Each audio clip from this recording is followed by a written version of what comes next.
हे friends, स्वागत है आप सभी का movie stock movie explain channel पे, जिस पर आज मैं रिकैप करने वाली हूँ द वाइल्ड रोबोट मूवी को। तो चलिए अब आपका टाइम बिल्कुल भी ना वेस्ट करते हुए शुरू करते हैं इस वीडियो को, वो भी स्पॉइलर वार्निंग के साथ। लेकिन उससे पहले मेरी एक छोटी सी रिक्वेस्ट, वीडियो को लाइक, शेयर और चैनल को सब्सक्राइब करने की।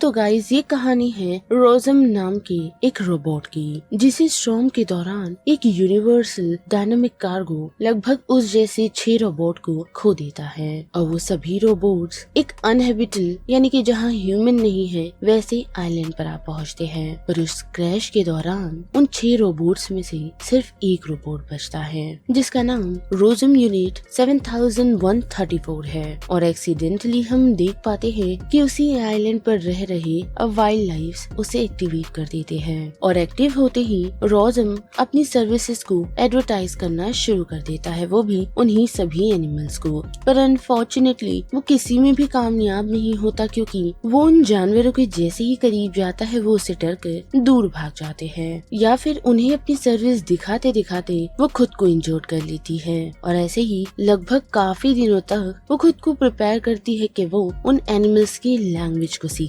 जो सीखने में तो रोज कामयाब होती है, पर अनफॉर्चुनेटली फिर से उन्हें सर्विस नहीं दे पाती, क्योंकि सभी एनिमल्स उसे मॉन्स्टर कह रहे हैं। और इस नाकामयाबी के कारण वो फिर से रिट्रीव करने का डिसाइड करती है, जिस वजह से वो अपने मैन्युफैक्चरर को सिग्नल भेजने का डिसीजन लेती तो है, पर अनफॉर्चुनेटली एक बेयर उसके पीछे लग जाता है। और उससे बचने के कारण में वो रोज एक्सीडेंटली गूस के नेस्ट को क्रश कर देती है, जिस वजह से उस नेस्ट में अपने अंडे को संभाल रही गूस की मौत हो जाती है और बचता है सिर्फ एक अंडा। और उस अंडे को रॉस से एक फॉक्स चुरा ले जाता है, जिस अंडे को बचाते ही वो हैच कर जाता है। और निकलते ही वो गॉसलिंग रॉस को अपनी माँ समझ बैठता है और उसके पास से वो जाता नहीं। साथ ही जिस ट्रांसपोर्टर की मदद से वो अपने मैन्युफैक्चरर को सिग्नल भेजने वाला था, उसे भी वो एक्सीडेंटली तोड़ देता है, जिस वजह से रॉस उससे छुटकारा पाने की कोशिश करता है। लेकिन हम देख पाते हैं कि ऑपोसम मदर यानी कि पिगटेल रॉस को इंस्ट्रक्ट करती है कि उसे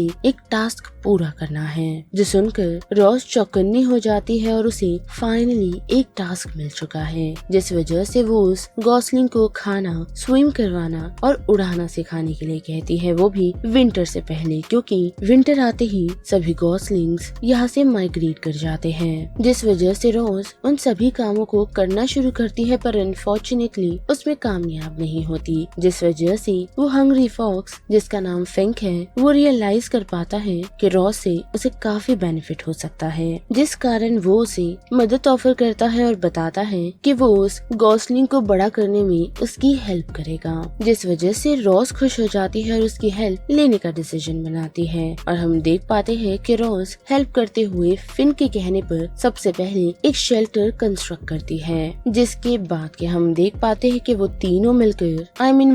मिलकर पहले तो उस गॉसलिंग को नाम देते हैं, वो भी फिंक के कहने पर। और हम देख पाते हैं कि रॉस उसे नाम ऐसा देता है मानो जैसे वो भी कोई रोबोट हो, जिस कारण फॉक्स उसे समझाता है कि नामों के आगे कभी नंबर्स नहीं होती। और उस वजह से वो लोग उस गॉसलिंग का नाम ब्राइट बिल रखने में कामयाब होते हैं। और ऐसे ही ब्राइट बिल बड़ा हो जाता है, जिसे स्विमिंग की टीचिंग ऑलरेडी रॉस और फिंक ने दी है, पर अनफॉर्चुनेटली वो जिस तरह स्विम करता है वैसे कोई भी गॉसलिंग स्विम नहीं करती है। और ऐसे ही एक दिन उस आइलैंड पर उसकी मुलाकात काफी सारे और गॉसलिंग से होती है, जो सभी तो पहले उसका मजाक उड़ाते हैं, वो भी उसके स्विमिंग के स्टाइल को लेकर, साथ ही उसके साइज को लेकर भी। लेकिन इतना ही नहीं, बल्कि वो सभी गॉसलिंग्स उसके और रॉस के रिलेशनशिप को लेकर भी उसका मजाक उड़ाते हैं, क्योंकि ब्राइट बिल के लिए रॉस कभी उसकी मदर नहीं हो सकती, बल्कि वो एक मॉन्स्टर है जिसने उसकी फैमिली को मारा है। जो बात जानकर ब्राइट बिल काफी चिढ़ जाता है और इस ट्रुथ को जानने के लिए सीधा रॉस के पास जाता है। और हम देख पाते हैं कि रॉस उसे यही कहती है कि सही वक्त पर वो उसे बताने वाली थी,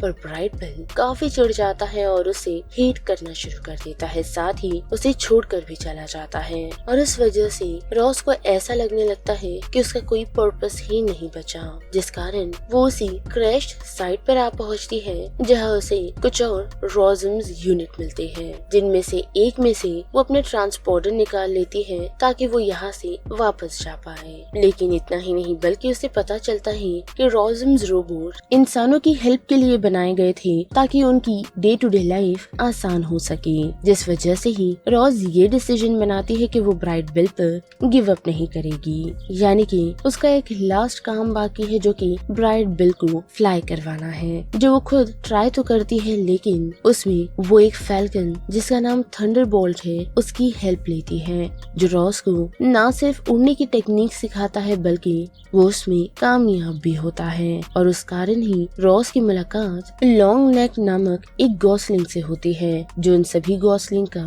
लीडर है। साथ ही वो रॉस को ये सजेस्ट करता है कि उसे ब्राइट बिल को फ्लाइंग में मास्टर करना होगा, वो भी सुबह से लेकर सनसेट तक, क्योंकि उनका ये माइग्रेशन काफी लंबा होने वाला है जो ब्राइट बिल के लिए थोड़ा मुश्किल होगा। लेकिन हम देख पाते हैं कि रोज उसमें भी कामयाब होती है और सुबह से लेके सूरज डूबने तक वो ब्राइट बिल को फ्लाई करने पर मजबूर करती है, जो देख लॉन्ग नेक काफी ही खुश है। और दूसरे ही दिन हम देख पाते हैं कि सभी गोस माइग्रेशन के लिए निकलने की तैयारियां कर लेते हैं, जहां ब्राइट बिल भी आ पहुंचता है। और जैसा कि हमें पता ही है कि ब्राइट बिल रोज से नाराज है तो वो उससे जाने से पहले कुछ नहीं कहता, लेकिन लॉन्ग नेक उसे ये समझाने में कामयाब होता है कि जिसे सभी लोग मॉन्स्टर समझते हैं और तुम भी अपनी मॉम का हत्यारा, उसने उसके फर्ज को निभाया है, वो भी ब्राइट बिल को बड़ा कर, जो कोई भी यहाँ रह रहा जानवर नहीं कर रहा था। तो ब्राइट बिल को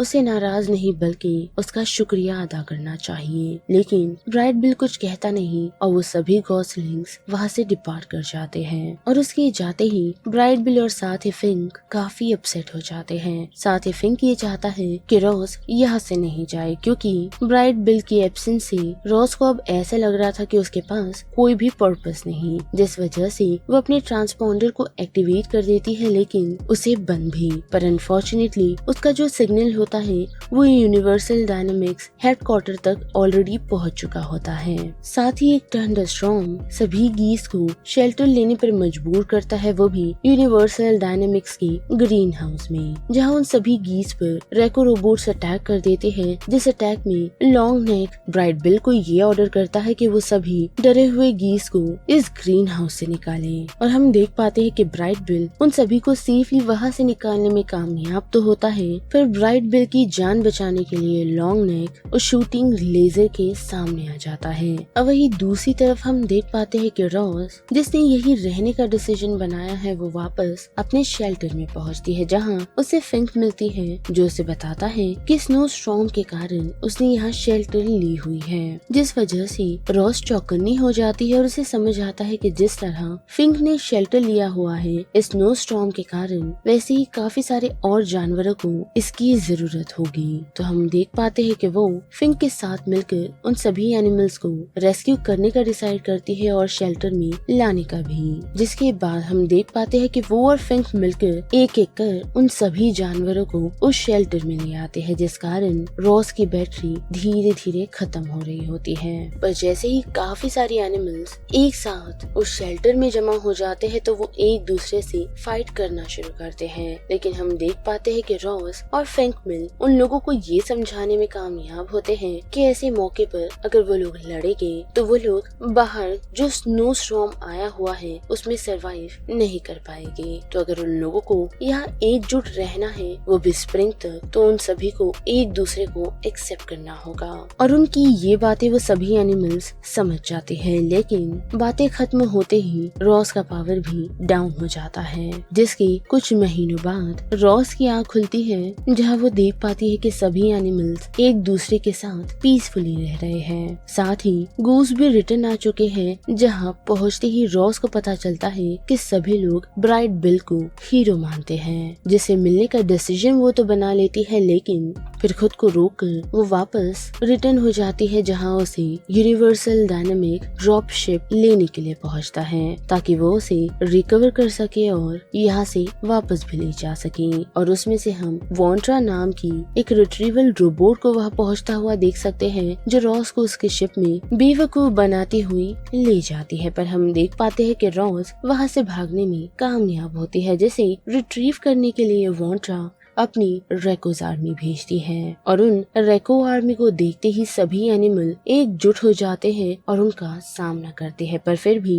वॉन्ट्रा रॉस को कैप्चर करने में कामयाब हो जाती है और पूरे फॉरेस्ट में उन रेको रोबोट्स के कारण आग लग जाती है, क्योंकि वॉन्ट्रा ने उन सभी रेको के खत्म होते ही उन सभी को डेटोनेट कर दिया, जिस वजह से ब्लास्ट हुआ और पूरे जंगल में आग फैल गई, जिसे रोकने का प्रयास सभी एनिमल शुरू कर देते हैं, जिसमें वो सभी कामयाब होते हैं। वही हम ब्राइट बिल को देख पाते हैं, जिसने अपने सभी गूस को उस ड्रॉप शिप पर अटैक करने के लिए साथ ले गया है और फाइनली वो एक रास्ता देख वो शिप के अंदर जाने में कामयाब होता है, जहाँ वॉन्ट्रा ने ऑलरेडी रॉस के पावर को कट कर दिया है, साथ ही उसकी मेमोरीज को भी वाइप आउट कर दिया है। पर हम देख पाते हैं कि एक रोबोट जिसमें दिल नहीं पर प्यार जरूर है और ब्राइट बिल का प्यार न सिर्फ रॉस के सिस्टम को रीएक्टिवेट करने में कामयाब होता है, बल्कि रॉस की मेमोरीज को रीस्टोर करने में भी, जिसके बाद वो दोनों एकजुट होकर वॉन्ट्रा का सामना करते हैं और उसे डिस्ट्रॉय भी, जिसके साथ साथ ड्रॉप शिप से निकलने में भी वो भी उसके एक्सप्लोड होने से पहले। पर नीचे आते ही रॉस देख पाती है कि उसके कारण